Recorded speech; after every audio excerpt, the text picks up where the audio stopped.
Bonjour à tous, bienvenue pour la tactique du jour sur échec et pédagogie. Salut Romu. Salut Laurent, bonjour à tous. Alors aujourd'hui, une partie qui s'est jouée en Hongrie en 1973 entre un certain Anatoly Karpov, on espère que vous en avez déjà entendu parler, et le joueur avec les noirs Zoldos. Le trait est au blanc, on vous invite comme d'habitude à mettre en pause la vidéo et à chercher par vous-même ce que celui qui était alors le futur champion du monde a trouvé avec les blancs. Oui, donc comme d'habitude, on va regarder un peu les signaux qui se présentent à nous. Donc toujours pareil, le premier critère le plus important que l'on doit regarder, c'est le roi, la situation du roi. Et à ce petit jeu, on voit que le roi noir est quand même un peu plus en danger que le roi blanc. On voit la tour en C8, la présence de la tour qui interdit la 8e rangée au roi G7. On voit que le roi G7 n'a plus de pion devant lui. Enfin, il y a un pion en H5, mais il s'est un peu éloigné de son roi. La tour en F1 est également extrêmement bien placée puisqu'elle est sur la colonne ouverte et prête en cas de départ du cavalier F3 à surgir et à attaquer le roi. Le cavalier F3 est assez proche du roi noir et donc proche pour participer à la future attaque. On note aussi un vis-à-vis entre la dame E2 et la dame G4. On voit que, je parlais du cavalier en F3, si le cavalier bouge, la dame risque de se retrouver en l'air, la dame E2 risque de se retrouver en l'air par la dame G4.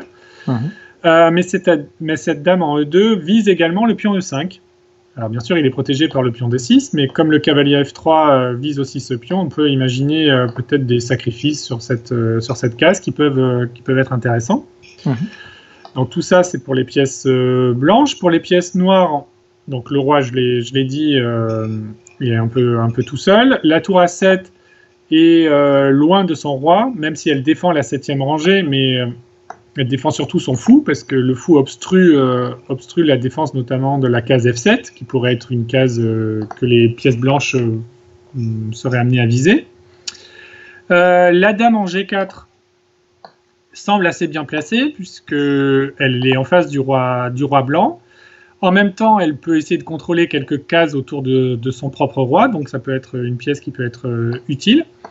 La tour H3, quant à elle, alors est postée agressivement puisqu'elle est proche du roi blanc, mais elle n'a pas vraiment de menaces, elle ne crée pas forcément beaucoup de menaces autour du roi blanc, et surtout elle est loin de son propre roi.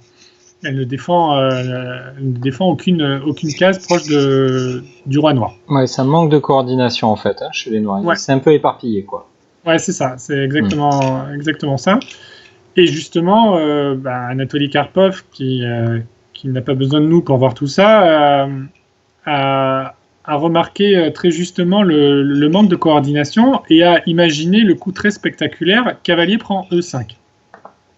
Ok, donc tout à l'heure tu nous as dit que ce cavalier était cloué, parce qu'il y avait le vis-à-vis avec la dame, donc c'est un sacrifice de dame. Alors comme dans la partie la dame a été acceptée, peut-être que je peux te proposer une autre défense. Est-ce qu'au lieu d'accepter la dame, je pourrais accepter le cavalier ? Alors tu peux, mais donc du coup ça permet l'arrivée de la dame blanche à l'attaque, et donc après dame prend E5.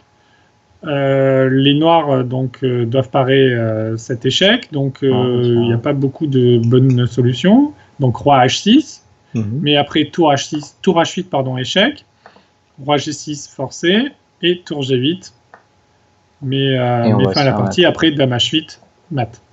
D'accord, ok. Donc on ne peut pas accepter le cavalier. Accepter la dame, on va le voir dans la partie. Est-ce que j'aurai d'autres options ? C'est compliqué parce que je vois que ma propre dame est en prise, et en plus la fameuse colonne dont tu nous as parlé avec ses possibilités d'entrer sur F7 commence à se réaliser. Donc on comprend que Zoldos avec les noirs se soit dit de toute façon j'ai une position pas très envieuse, on va prendre la dame, on verra bien ce qui se passe. Alors justement, qu'est-ce qui se passe après la prise de la dame ? Donc l'idée de cavalier prend E5, tu l'as évoqué il y a quelques secondes, ça permet de faire intervenir la tour F1 à l'attaque par la case F7, et donc tour F7 échec. De toute façon là, les blancs sont obligés d'aller vite parce qu'ils ont quand même sacrifié leur dame, donc il faut il faut absolument battre le fer tant qu'il est chaud. Donc après tour F7, roi H6 est forcé. On continue les échecs, tour H8, de façon à faire participer vraiment tout le monde. Roi G5, seule case. Tour G8, échec. Ok, donc alors là, j'ai 2 cases. Si je viens sur H6... La fin de la balade arrive puisque tour G6 fait mat immédiat. Ok, donc, puisqu'on ne peut pas aller sur H6, on doit aller se promener en H4. Et là, on a l'impression que ça va aller pour le roi noir. Il s'est un petit peu caché derrière son pion H, il se rapproche de sa dame et de sa tour. Qu'est-ce qui fait que ça va pas aller? Les blancs ont encore des échecs à leur disposition, et notamment un qui va faire mal, c'est le coup cavalier G6. Donc, on aurait pu penser aussi à tour F4 peut-être. Tour F4 effectivement, mais le problème c'est qu'après dame G4, donc les noirs sont obligés de rendre la dame de toute façon. Que font les blancs? Cavalier prend G4, je reprends tout simplement. Cavalier prend G4, hop, si le cavalier veut bien se poser. Cavalier prend G4, est-ce que ça va être si clair que ça? On ne sait pas. On n'est pas sûr. En tout cas, c'était peut-être une possibilité de faire tour F4, mais il y a beaucoup mieux. C'est ce qui va se passer dans la partie. Ouais, c'est ça. En fait, il y a mat forcé.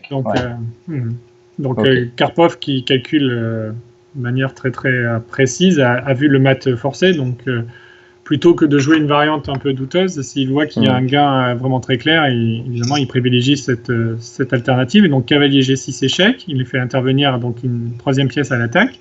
Ok, on est obligé de passer sur la colonne G.